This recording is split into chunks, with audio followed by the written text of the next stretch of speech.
Hello everyone. Today I got to play Codenames Harry Potter. Now, it wasn't just me, but I'm gonna kind of do the review myself mostly. But before we talk about Codenames Harry Potter, don't forget to hit the subscribe button and the notification bell because you like board games, and that's what we talk about here at the channel.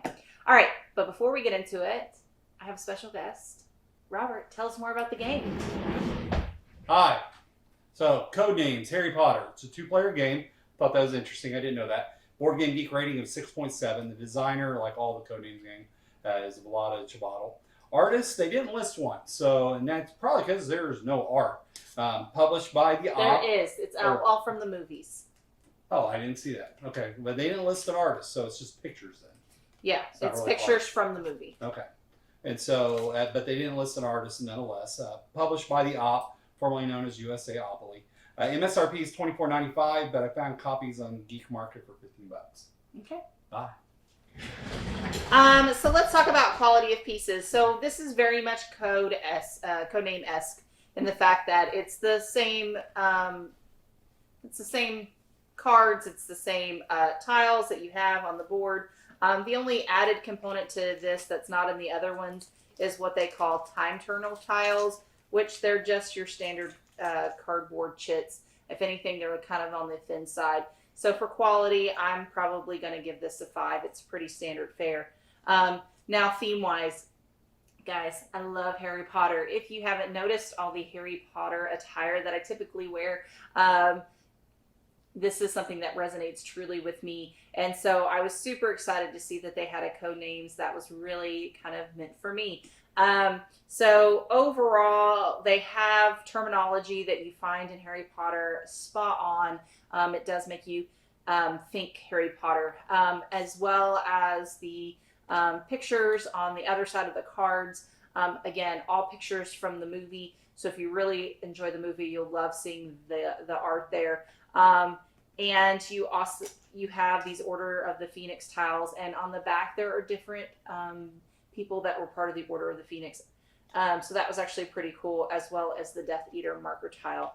So as far as theme, this is just a layered on theme in the fact that it's a version of Codenames, but I love it. It resonates with me, so I would probably give this a 7. Now, going into rules, the rules were actually very, very straightforward. Easy to read, very easy to understand. So the variant that we played, we just played up a straight up game. However, they do have mission logs for those that get a little more experience in doing this. So I can't wait to try out that piece of it as well. So for rules, I would probably give this a 7. It was very straightforward, especially if you're familiar with Codenames. So easy read, easy learn.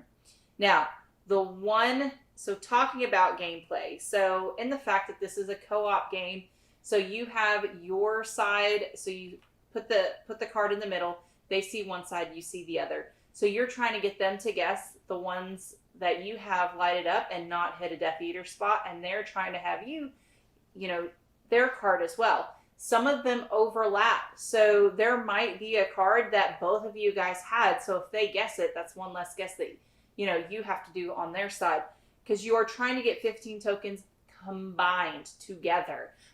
But their Death Eaters spots are different than your Death Eater spots. So you kind of have to be careful on that. So don't immediately dismiss a location because you know it's your Death Eater spot.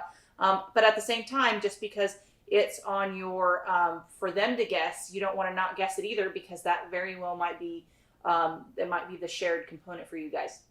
So I thought that was a very interesting aspect is you can't just dismiss things because that was in fact your thing. Now, the difference is if you do guess a gray tile, you end up putting a time turner token on there. You only have 10 of them in the game. There's 2 extra ones. I wasn't really sure why they put extra ones in there. It might have to do with the mission log. So over time that these get spent, and eventually you run out of them. As well. Now, the interesting thing is you can just do words, you can just do pictures, or you can do a combination thereof when you go to give your set up your board.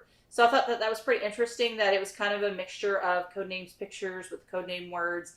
Um, Personally, I think I kind of liked the words better. But in that same breath, I do think the pictures were a lot easier to connect with because we played one game of each side. Now, I will say, little caveat, if you're not familiar with Harry Potter, this is not the game for you.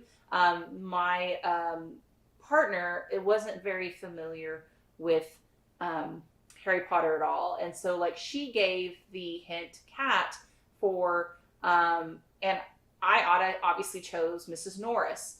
Well, that was actually the Death Eater card. Okay, so it's very hard playing it when you're not very familiar with the content.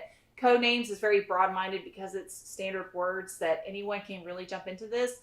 I don't think that's the case with this game. I do think you have to be a fan or at least have a very good understanding of like names and what the different things are because you encounter a lot of things that if you don't know, could end up getting you in a bind. So definitely if you get people that aren't as familiar, you definitely want to go on the picture side maybe because if you're using the same word, like they had a picture of a hippogriff and the clue was given bird, right?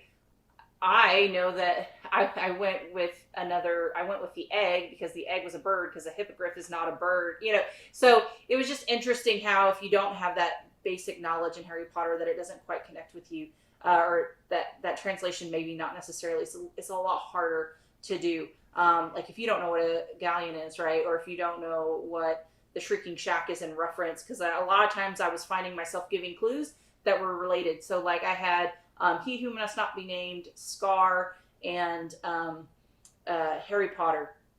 And so I thought of, the curse, right? But that, they didn't understand that. They had no concept for that. So that was very difficult to play.